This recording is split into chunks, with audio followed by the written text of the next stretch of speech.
La gloria de la fe cristiana. El propósito de la enseñanza en el día de hoy, entonces, es que comprendiendo el valor de ser de la fe cristiana, sepamos gloriarnos en Cristo y no en otras cosas. Eso es básicamente. Y esto es muy necesario porque muchos viven pensando que la honra, que las riquezas, que los placeres de este mundo reflejan la calidad de nuestra relación con Dios o cuán importantes nosotros somos o no para Dios. Entonces, de esta manera, los que son infames, los que tienen mala fama en el mundo, tienen una mala reputación, los que son pobres, los que no tienen los recursos, sino los que están enfermos o tienen deformidades de algún tipo, son considerados como teniendo menos valor para con Dios. Y esto hace, y esto produce en los cristianos que se menosprecien, que se vean en menos y terminen desanimándose, no queriendo hacer cosas por creer que son poca cosa, o por otra parte, excusándose, diciendo soy muy poca cosa para hacer tal o cual tarea. Por otra parte, los que son famosos en el mundo, los que tienen buena fama, los que son ricos, los que tienen recursos, ¿no? Y los que son saludables, las personas con buena apariencia, buen estado físico, buena salud, son considerados como teniendo más valor o más importancia para con Dios. Y esto hace que se enorgullezcan y terminen autoengañándose, e inclusive tomando roles que no le corresponden, que no van o no se condicen con su grado de madurez, por ejemplo. Entonces, para enfrentar esto, este pasaje nos va a enseñar lo siguiente, tres cosas. El valor del ser humano se encuentra en su relación con Cristo, eso es lo primero. Lo segundo, lo que el mundo valora es o termina siendo un obstáculo para esta relación. Y en tercer lugar, debemos darle valor solo a lo que Dios da valor. Ya, esas son las tres enseñanzas. Ahora, estos pasajes, si no ocurren en el mismo contexto que ya veíamos en la semana pasada, el libro de Santiago, si no es escrito una carta general a los cristianos en general, a las iglesias, para principalmente el tema principal de la carta es las pruebas, cómo enfrentarlas. Y este tema, de cierta manera, se ve durante toda la carta, es transversal, pero toma diversos matices. Y en términos de este pasaje, si bien pasamos a un nuevo tema, sigue estando eh, transversal, digamos, el tema de las pruebas, ¿ya? Para tenerlo en consideración. Entonces, a partir de eso, eh, vamos a leer el primer versículo 9, que dice así: El hermano que es de humilde condición, gloríese en su exaltación, ¿ya? ¿Cuál es la intención acá de Santiago? La intención es animar a los hermanos de menores recursos, en primer lugar, para que no consideren su condición temporal como algo por lo cual menospreciarse o desanimarse, como decíamos, como si pudieran evaluar cuán importantes son para Dios a partir de esos recursos y cuán, por tanto, importante o relevante deben verse a sí mismos en este contexto. Y la manera en la cual él anima entonces a los hermanos es mediante esta exhortación, en donde dice, el hermano que es de humilde condición, gloríese en su exaltación. Primero hablemos de condición humilde. Como decíamos, en parte, condición humilde hace referencia a infamia, pobreza o mala apariencia, enfermedad, ese tipo de cosas. ¿Ya?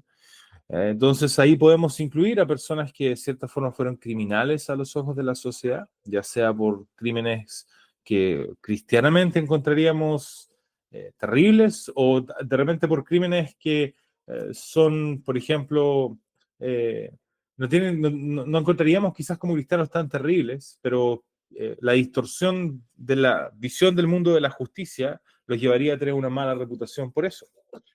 Por ejemplo, comer alimentos prohibidos, por decirlo de una forma.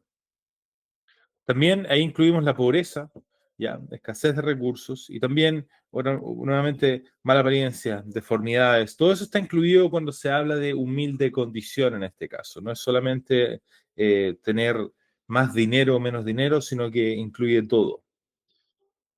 Y a esto se les dice que se gloríen, ¿ya? Y al hablar de gloriarse es la idea de gloria, bíblicamente, es la idea de brillo, de hacer brillar algo.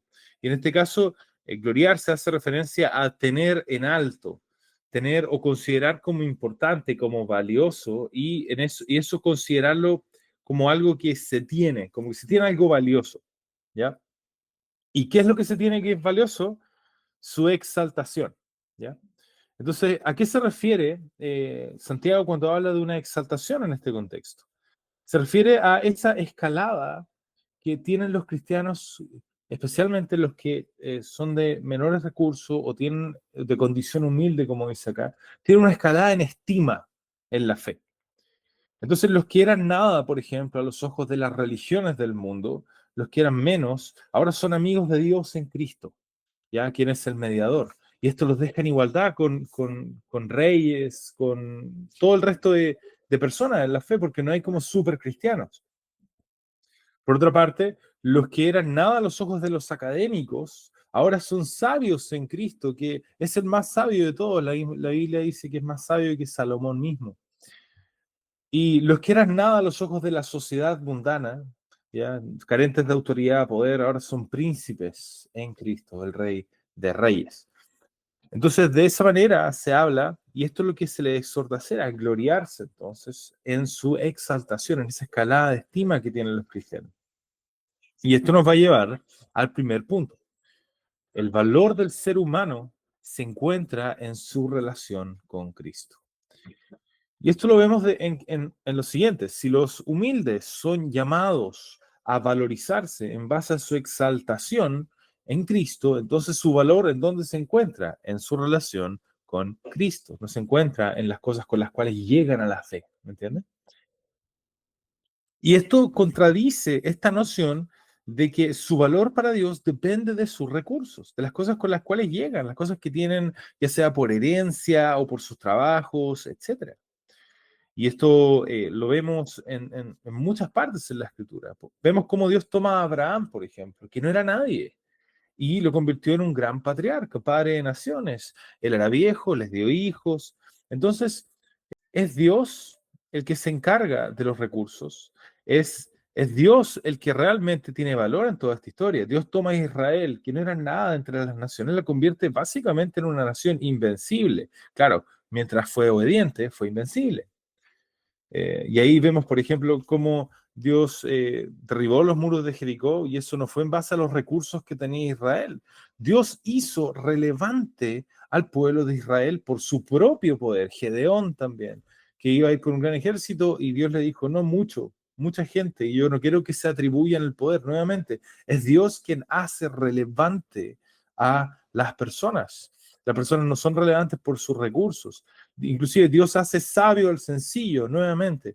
Tenemos esta noción de que no es quien llega a la fe con poca capital intelectual, por ejemplo. Dios puede convertir a esa persona, tomarla y hacerla relevante, darle todo lo que necesita. Dios empobrece y Él enriquece, abate y también Él enaltece. Primera de Samuel 2:7, ahí vemos nuevamente. Es Dios quien es soberano sobre estas cosas, es Dios quien hace relevantes para su obra. Él prepara, Él hace todas las cosas. Y así, por ejemplo, vemos como Moisés prefirió a Dios antes que las riquezas de Egipto. Vemos cómo, cómo él valoró a Dios antes que todo lo que había en el mundo. Daniel y sus amigos rechazan la comida y el vino del rey, nuevamente valorando más a Dios que las riquezas del mundo. Y Abraham rechaza también el regalo de terreno para enterrar a su esposa, sino nuevamente él rechaza ese valor que le da a las cosas del mundo y todos ellos básicamente lo que hacen es mostrar esta forma de valorizar. Primero a Dios, Dios es lo que nos da valor, Dios es lo que me hace relevante, el que me da propósito, el que me da importancia en este mundo. Es mi relación con Dios, no yo por mí mismo, no estas riquezas que puedo obtener, mis contactos, etcétera. Y si un cristiano es infame en el mundo, si eres infame en el mundo, si tú tenías una mala reputación en el pasado, y la sociedad te ve con malos ojos, tenemos que pensar en Mateo, por ejemplo, quien era un publicano, eran infames entre los judíos, ellos cobraban impuestos en nombre de los romanos, ¿y qué hace el Señor? El Señor no lo rechaza, Él lo exalta, lo llama, y luego, más encima, le permite escribir un libro. Entonces, vemos ahí cómo Dios exalta a personas de baja reputación y los llama hermanos, igual que todo el resto. Mateo inclusive escribió un libro. También respecto de los pobres, si alguien es pobre en el mundo, si no tiene los recursos, si le falta, si no llega a final de mes, ¿no? Y la sociedad lo ve a uno como incapaz, como una persona que no puede, tiene apenas para sobrevivir, no puede hacer nada más. Hay que pensar en cómo Dios exaltó, por ejemplo, esa viuda que ofreció esas 2 monedas en el templo. Su ejemplo de sinceridad, su ejemplo de generosidad, sigue siendo usado para la gloria de Dios. El Señor dice que ella entregó mucho más que los fariseos que entregaban mucho más dinero, pero finalmente entregaban lo que sobraba. Entonces, ese ejemplo de sinceridad y generosidad, nuevamente, está siendo usado por Dios, y así a Dios le importa la sinceridad más que los recursos. Y Dios verá qué hace con esa persona. Y Dios se puede glorificar perfectamente con eso. Entonces, nuevamente, la relevancia e importancia para la obra que una persona pueda tener no depende de sus recursos. Si alguien es enfermizo, de mala apariencia en el mundo, nuevamente, si la sociedad lo ve a uno como una carga, el Señor, hay que recordar cómo exaltó a los enfermos, a esos despreciados. Y lo interesante es que Dios fue hacia ellos de manera deliberada, ¿ya? Más allá de que los haya sanado, ¿no? El punto es, el Señor fue a predicarle el evangelio a ellos, demostrando que a Dios le importan las almas por su amor, ¿ya? Por su propia deseo de glorificarse a sí mismo y de mostrar su poder, mostrar su bondad, mostrar su justicia también a través de esto, sin importar ni la salud, ni la reputación, ni las riquezas, ni esas cosas. Y vemos un paralelo en esto con el Sermón del Monte, en donde el Señor dice, bienaventurados los pobres en espíritu, porque de ellos es el reino de los cielos. Felices los pobres en espíritu, aquellos que entienden su bancarrota espiritual y saben que necesitan a Dios. De ellos es el reino de los cielos. Una persona que es humilde, de humilde condición, tiene menos problemas para ver esto, porque el mundo no le atribuye a ellos ninguna riqueza espiritual o física. Y por esa razón, los humildes de condición tienen menos problemas para ver esta realidad, porque la maldición de Dios básicamente les golpea directamente día tras día. Ellos son obligados de cierta forma a pensar en una respuesta para sus almas. Pero a ellos, es precisamente a ellos que la palabra les llama a regocijarse, a no tener por menos, no tener en menos, o no tenerse a ellos mismos en menos su falta de recursos, sino que tenerse por ricos en Cristo, como residentes de su reino, en igualdad, como decíamos, con reyes, con sabios, con todos. Y más aún sabiendo que cuando Dios llama, Dios también provee junto a ese llamado todo lo que se necesita para cumplirlo. Entonces no necesitamos nada de lo que el mundo valora, lo que el mundo recomienda, lo que el mundo nos va a tratar de convencer de que necesitamos. Nada de eso lo necesitamos, sino que solo necesitamos a Cristo finalmente y tener una relación con Dios a través de Cristo. Y es ahí entonces que está nuestra importancia, nuestra relación con Cristo, en ninguna otra cosa. Bien, entonces, el segundo versículo que vamos a estar leyendo es el versículo 10, pasando al siguiente punto. Dice, pero el que es rico en su humillación, que se gloríe, en otras palabras, en su humillación, está implícito ahí. La intención acá es exhortar ahora a otros hermanos, a los hermanos de más recursos, para que no consideren su condición temporal como una señal de que son más importantes para Dios, como si pudieran evaluar nuevamente su importancia para la obra a partir de sus recursos. Y esto lo hace a través de una exhortación. La exhortación nuevamente es, pero el que es rico en su humillación, que se gloríe.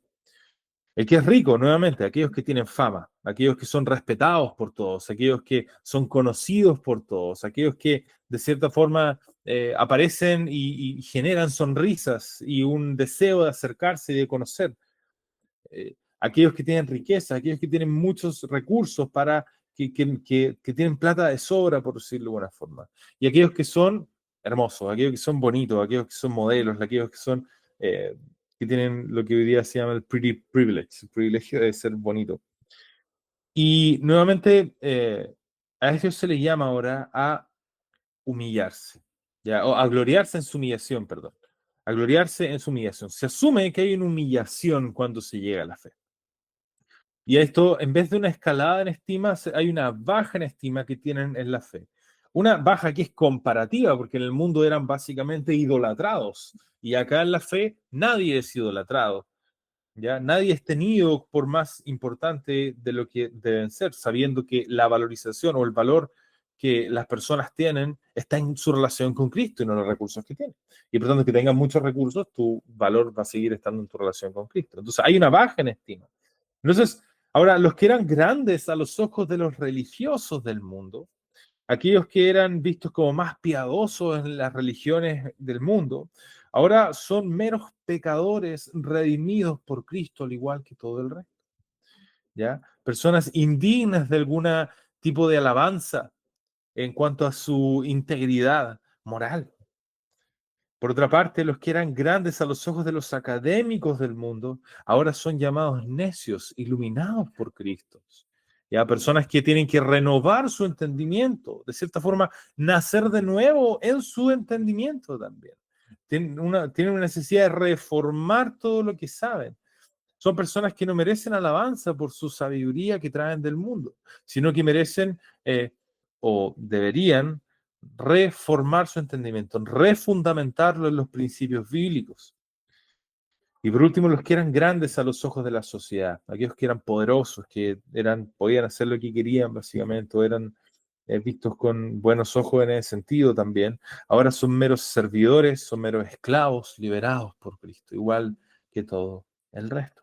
Entonces hay una baja en estima que tienen ellos y se les llama entonces a gloriarse, a tener como algo importante eso, a regocijarse de cierta forma en ese hecho de que ahora tienen esa baja en estima. Y esto nos va a llevar al segundo punto, lo que el mundo valora obstaculiza esta relación que tenemos con Cristo. ¿Ya? Y esto se deriva del hecho de que si se exige una humillación, es porque no se puede preservar esta forma de valorar las cosas y la fe. No se puede preservar estas dos cosas. Yo no puedo preservar o pretender que puedo traer lo que tenía antes a la fe de manera directa.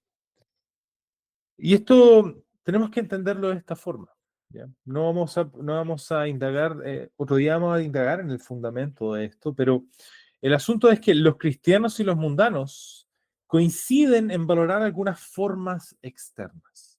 Por ejemplo, un cristiano y un mundano ambos podrían valorar obras sociales, por ejemplo, que se haga bien o que se le den recursos a los pobres, al que tiene hambre. Y nosotros podemos reconocer que hay religiones y movimientos políticos que promueven buenas formas. Pero nuevamente, esto no significa que puedan traer esas formas con su trasfondo directamente a la fe. ¿Ya? Hay religiones entonces que promueven buenas formas, obras sociales, respeto a los derechos del prójimo, libertad de expresión, la defienden, libertad de culto, todas esas cosas nosotros podemos reconocer, son formas externas que nosotros apreciamos, valoramos, y así también tenemos academias y científicas y filosofías que promueven frases y oraciones que formalmente, en términos de su forma, suenan bien también. Por ejemplo, tenemos ciencias duras, médicas y tecnológicas que nos permiten tener avances útiles que, nuevamente, en términos de su forma externa, de lo que resulta externamente y podemos experimentar de ello, son cosas muy útiles para nuestra vida y han sido útiles también para el reino de Dios. Y así hay filosofías también que dicen cosas y filósofos que han dicho cosas que formalmente, nuevamente, tienen, tienen buena apariencia. Y también podemos ver en las artes, ya como hay obras que son muy hermosas y tienen una forma que nosotros aprobaríamos. Nuevamente, quiero enfatizar en forma externa en este sentido. Eh, por ejemplo, de hecho, eh, podemos ver cómo los reformadores de repente citan a Platón, citan a Cícero, citan a Aristóteles, y lo citan a favor suyo.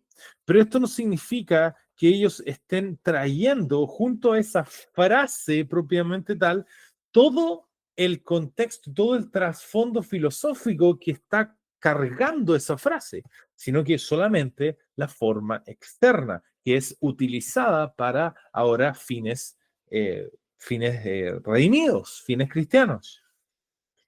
Y así también, como hay academia, filosofía, religiones, movimientos políticos, también hay relaciones personales que en términos de lo externo son o parecen sanas. Tenemos relaciones familiares, son relaciones naturales, sino que tenemos, donde hay un afecto natural.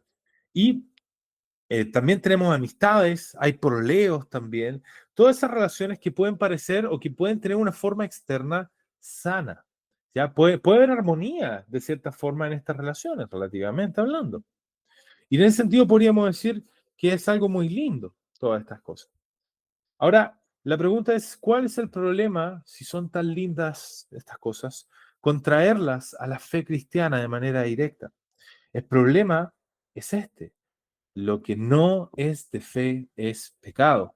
Y vemos que este principio trasciende. También lo veíamos presente en la semana pasada cuando leíamos los primeros pasajes de Santiago, pero ahora lo vemos acá también. Lo que no es de fe es pecado. Todas las cosas que nosotros o que los cristianos hacen, que no provienen de aquella convicción, de una convicción que también está acompañada de un conocimiento bíblico conectado con Cristo, conectado con su evangelio, son pecados. Y Dios quiere que nosotros vivamos con una conciencia limpia delante de Él, viviendo por fe, viviendo por principios bíblicos en nuestras determinaciones.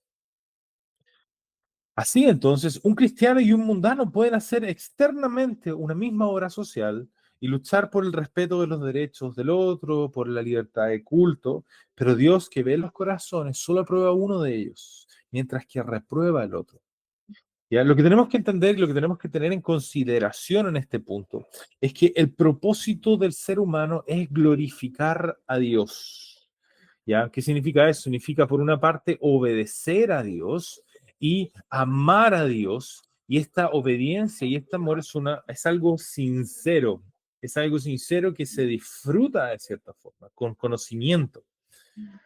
Entonces, como es glorificar a Dios, no es preservar la vida material por prosperarla. Entonces, cuando nosotros pensamos, por dar un ejemplo, en obras sociales, en dar comida, ese dar comida a un pobre no es un fin en sí mismo. ¿De qué le sirve a ese pobre seguir viviendo un día más si se va a ir pasado mañana al infierno por estar bajo la ira de Dios, por no estar cumpliendo con el propósito y no poder cumplir con el propósito de glorificar a Dios, que solo puede ser cumplido por medio de Cristo?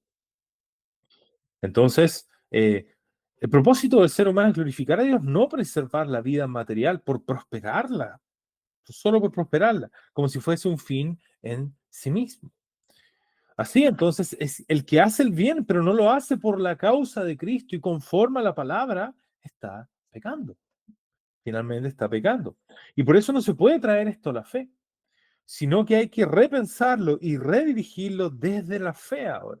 Entonces, yo no puedo hacer obras sociales como cristiano eh, bajo la noción de que esa obra es un fin en sí mismo, de que ayudar es un fin en sí mismo, sino que todo tiene que estar dirigido a Dios por medio de Cristo. Yo no puedo traer eso a la fe directamente.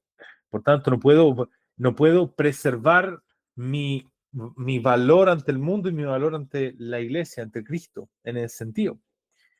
Ahora, por otra parte, es cierto, por ejemplo, como decíamos, la ciencia, la filosofía y la arte han traído progreso, pero una cosa que tenemos que entender es esto, de que no debemos entender que este progreso es a causa de la forma incorrecta de hacer la ciencia, filosofía y artes, ¿ya? No debemos pensar que este progreso ocurre a causa de este esfuerzo secular sin fe, sino que es a pesar de este esfuerzo secular sin fe. ¿Ya? No es a causa, es a pesar. En otras palabras, Dios soberanamente lo que hace es dirigir a los mundanos para que lleguen a una forma externa consistente con la verdad cristiana. Es como la definición de llegaste a la respuesta correcta por el camino equivocado. Eso lo hace Dios finalmente, ¿ya? Pero nuevamente, es una respuesta correcta, entre comillas, nomás, porque no es algo que ellos entiendan correctamente, porque no lo entienden por los ojos de la fe. ¿Ya? El camino equivocado es sin fe. El que hace ciencia o filosofía o arte sin fe llega a la respuesta correcta por el camino equivocado. Y eso es por la providencia misericordiosa de Dios. No es porque ellos estén alineándose con la sabiduría divina para llegar a esas respuestas, que nuevamente solo se alcanza por medio de la fe. Y el hecho es este, si nosotros hiciéramos una auditoría de lo que creen en estas ciencias y nosotros empezáramos a indagar en las presuposiciones, en los fundamentos, y fuéramos fundamento del fundamento del fundamento del fundamento, que hay detrás de las frases que dicen, de los dichos que tienen, de los principios que postulan, nos vamos a dar cuenta de que están en bancarrota, de que hay una incoherencia en su forma de pensar al final del camino, una incoherencia que solo podría ser resuelta si es que tú quitas la basura y pones a Cristo y al Dios Trino ahí. ¿Ya? Algún día vamos a estudiar en profundidad este asunto. Esto tiene que ver con la apologética presuposicional, ¿ya? Que vamos a estudiar en algún día. Pero la clave de entender aquí, lo que hay que entender aquí es que se llega a una respuesta correcta, externa nuevamente, una forma correcta por el camino equivocado, por la gracia de Dios, la gracia común de Dios, ¿bien? Que le da a todo el mundo.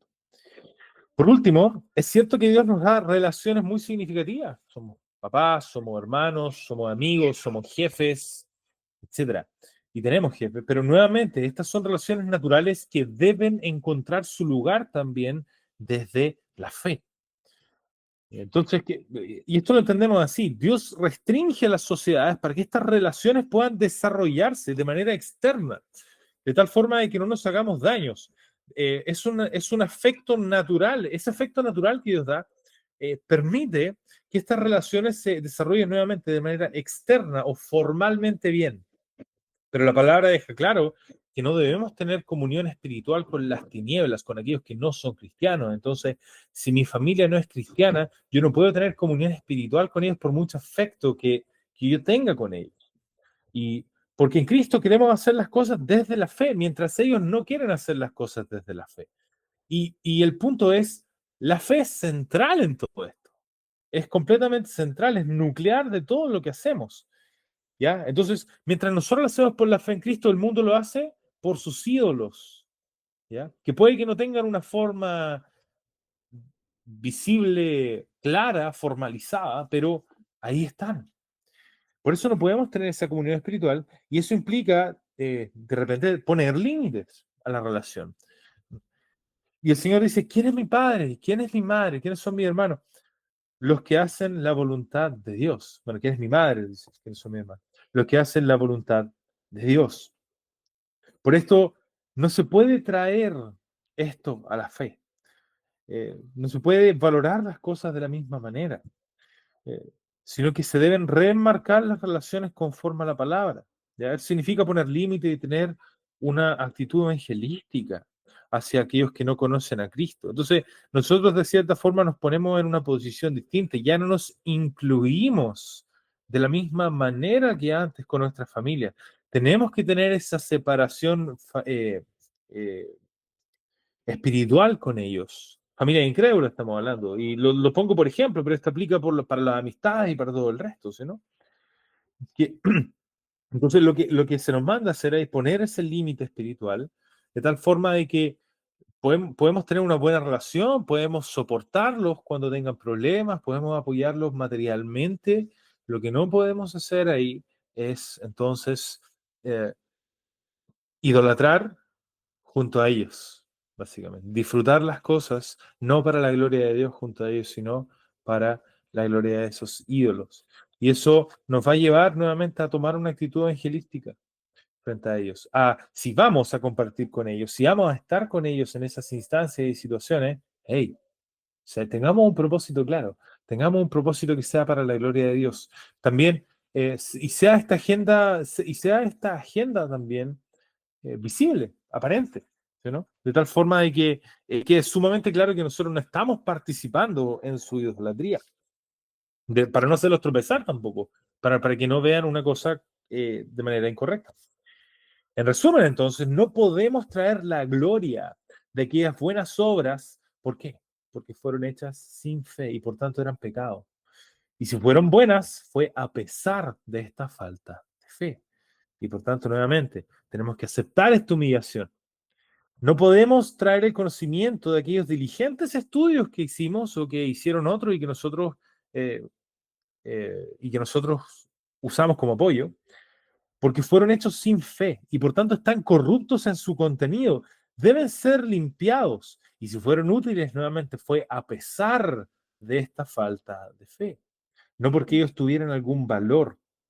Por último, no podemos traer el apego de aquellas antiguas significativas relaciones porque no están basadas en la fe y por tanto propician o dan ocasión para la corrupción del alma. Entonces, estas tienen que ser limitadas y reenmarcadas para darles un marco evangelístico.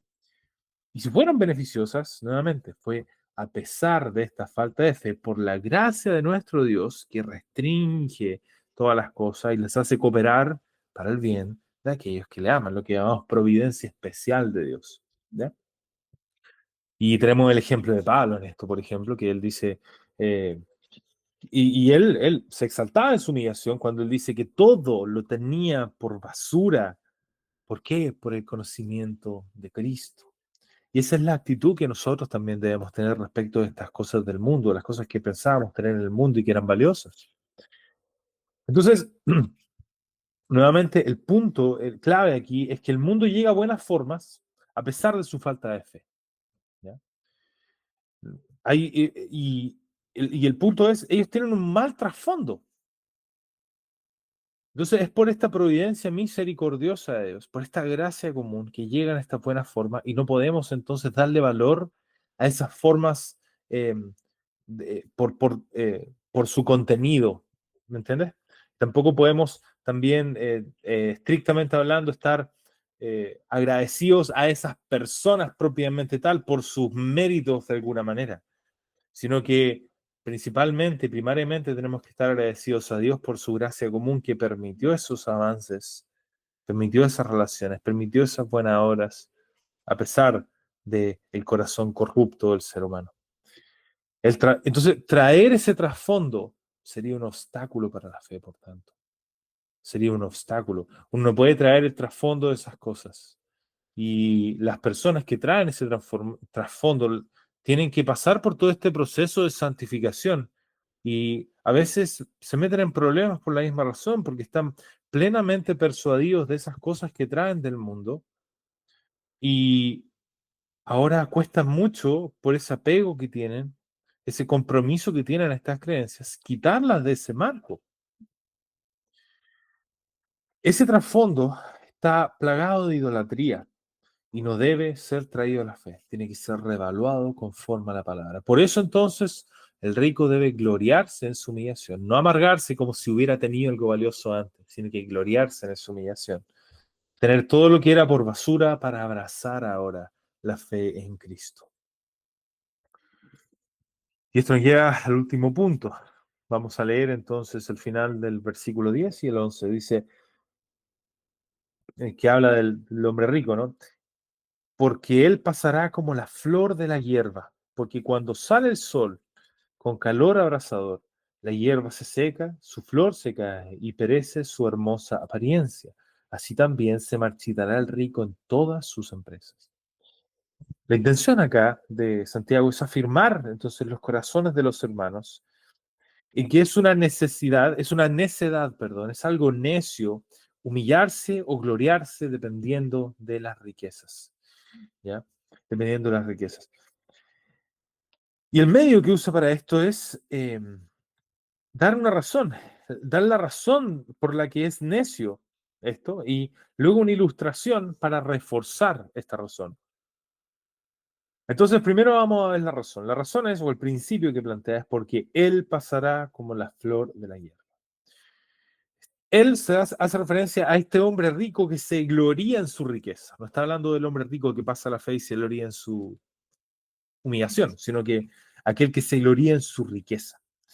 Y dice, los que se jactan, entonces, de su avance en su religión del mundo, los que se jactan de sus títulos académicos, de sus credenciales del mundo, los que se jactan de su poder en la sociedad del mundo, entonces, a ellos, de ellos se está hablando, ¿ya? Y dice que ellos pasarán, ¿ya? Ellos tarde o temprano van a perder todas aquellas cosas de las que se jactan, todas aquellas buenas obras y reputación, todos aquellos títulos académicos, investigaciones, todo aquel poder que tenían en la sociedad, influencia, etcétera, todo aquello va a pasar. Y va a pasar como la flor de la hierba. Su pérdida va a ser similar a la flor de la hierba. Y eso se expande ahora en la ilustración. ¿Qué dice la ilustración? Porque cuando sale el sol con calor abrasador, la hierba se seca, su flor se cae y perece su hermosa apariencia. Así también se marchitará el rico en todas sus empresas. Entonces, cuando sale el sol con calor abrasador, primero dice, el calor abrasador del sol es visto como algo inevitable. Y cuando nosotros pensamos en la enseñanza bíblica, cuando pensamos teológicamente en, en esta analogía, nos vamos a dar cuenta de que esto hace referencia a la ira de Dios, porque es la ira de Dios la que hace pasar las cosas, la que hace que el humano pierda las cosas, que hace que su esfuerzo sea últimamente en vano. Esto es parte de la caída, de la maldición de la caída. A eso hace referencia entonces. Y se nos dice que entonces, cuando sale este calor abrasador, haciendo referencia a la ira de Dios, la hierba se seca, su flor se cae y perece su hermosa apariencia. Y dice que así entonces se va a marchitar el rico en todas sus empresas, aquel rico que se gloría en esas empresas, ¿sí? Entonces, sus inversiones en religión, academia y sociedad, todas van a ser para nada. Su mente y el cuerpo se van deteriorando, así como nuevamente la hierba se va secando con el calor y esa flor se va a caer. Así entonces el hombre se va deteriorando y toda esa inversión, todo ese esfuerzo no lo va a poder soportar últimamente. No lo va a poder soportar. Cada vez es más difícil sostener todo hasta que al final viene la enfermedad y viene la muerte. Por tanto, entonces, eh, no se deben, por tanto, gloriar en estas cosas. Ese es el punto de Santiago. Y esto nos lleva al tercer punto. Debemos darle valor solo a lo que Dios le da valor. Sí, y esto lo vemos en que si las riquezas son efímeras, y las riquezas son algo pasajero, como dice, algo que pasa, es porque Dios no les da valor. Si esto realmente tuviera un valor eterno, Dios las preservaría, pero Dios no les da valor y eso se ve en que van a pasar. Y por esa misma razón, el rico tiene que gloriarse en su humillación. Les da fin Dios a estas cosas. No quiere que continúen. Y somos llamados a abrazar entonces la humillación por esta razón, es porque nos llama a valorar solo lo que Dios valora solamente. ¿Ya? Si Dios no valora esto, ustedes no lo valoren, ese es el punto. Y por tanto ahora se nos llama en negativo o al inverso, digamos, a valorar solo lo que Dios valora. Como decíamos, es por la gracia de Dios que los mundanos tienen cosas buenas. Y es a pesar de su impiedad, a pesar de su rebeldía, y es por la gracia común de Dios que ellos llegan a la forma externa correcta por el camino equivocado. Pero sabemos que Dios tiene su paciencia, que les permite últimamente tener todas estas cosas para la expansión de su reino y para la salvación de los elegidos. En otras palabras, estas cosas no son un fin de por sí y por tanto no hay razón para gloriarse en ellas. Además, sabemos que aún en su paciencia, él nos permite morir. Nos da algunos años nos va antes de morir, así que aún cuando consideramos que la paciencia es para la salvación escatológica o del fin de los tiempos de los elegidos, la salvación total de los elegidos, aún así vemos en sus juicios temporales que da muerte a las personas día tras día. Así entonces, el amor por las cosas de este mundo solo se entiende para alguien que no las enmarca como un medio para un fin, sino que alguien que las enmarca como un fin en sí mismo. Pero el problema es que el fin no es ese. El fin es la consumación, el término del reino de Dios. El que le enmarca dentro de esta verdad. Entonces entiende que son buenas para ese fin las riquezas, pero no en sí mismas. ¿Ya? Y no se puede cumplir este fin sin fe. La forma externa de nada sirve, no es algo para valorar. Por tanto, no nos gloriamos en nada del mundo, sino que en aquel que les da valor a esas cosas. ¿Quién es el fin? Es para quién son todas las cosas, quién es Cristo. Y si perdemos las riquezas inclusive, mientras tengamos a Cristo, el cristiano ¿qué hace? Se desanima, se excusa, no, se contenta y se regocija en Cristo porque en Él lo tiene todo. Pablo dice, todo lo puedo en Cristo que me fortalece, refiriéndose a que él aprendió a vivir en abundancia, a vivir en pobreza, a vivir en toda clase de condición. Y esto hace de tener las riquezas del mundo una carga más que un beneficio en el cual gloriarse. Hay muchas cosas que uno tiene que limpiarse cuando uno es rico en el mundo, cuando llega a la fe. Por tanto, entonces recordemos la enseñanza, esta enseñanza del Señor. Buscad el reino de Dios y su justicia. Buscad primero el reino de Dios y su justicia, y el resto será dado por añadidura. Ese debe ser lo que debemos tener constantemente en nuestro corazón y entender que el valor, la importancia, viene de esta búsqueda, viene de esta relación, no viene de ese resto. No hay que dar vuelta a las cosas. Entonces, concluimos con esto. El valor del ser humano se encuentra en su relación con Cristo. Este mundo existe para glorificar a Dios. No importa lo que intenta hacer el mundo, Dios exalta a los que sinceramente buscan ese propósito por medio de Cristo. He aquí entonces el verdadero valor, no en cuanto se tiene a los ojos del mundo. Estas cosas son como un vapor que tienen gran apariencia, pero cuando lo vas a agarrar, no hay nada. Lo que el mundo valora, segundo punto, obstaculiza esta relación. El mundo experimenta lo bueno a pesar de su maldad, no por casualidad, sino que por la providencia, misericordia de Dios que los va influenciando para que lleguen a la respuesta correcta externamente, formalmente, aunque no la entiendan como deben. Tienen, por decirlo de una forma, un envase vacío, ¿ya? Un envase con un mal contenido, con veneno, ¿ya? El envase está bien, pero el contenido, eso está muy mal. Y por último, debemos darle valor solo a lo que Dios da valor. La paciencia de Dios, que sostiene este mundo con sus riquezas, tiene por fin a Cristo y su reino. Y eso nunca debemos olvidarlo. Que finalmente he ahí el valor de todas las cosas de este mundo. He ahí las cosas que tenemos que valorar. Y he ahí la razón por la cual nosotros tenemos que remarcar todo en nuestra vida para valorar las cosas que Dios valora y despreciar las cosas que Dios desprecia. Vamos a terminar entonces leyendo una vez más estos pasajes. El hermano que es de humilde condición, gloríese en su exaltación, pero el que es rico en su humillación. Que el Señor entonces confirme esta enseñanza.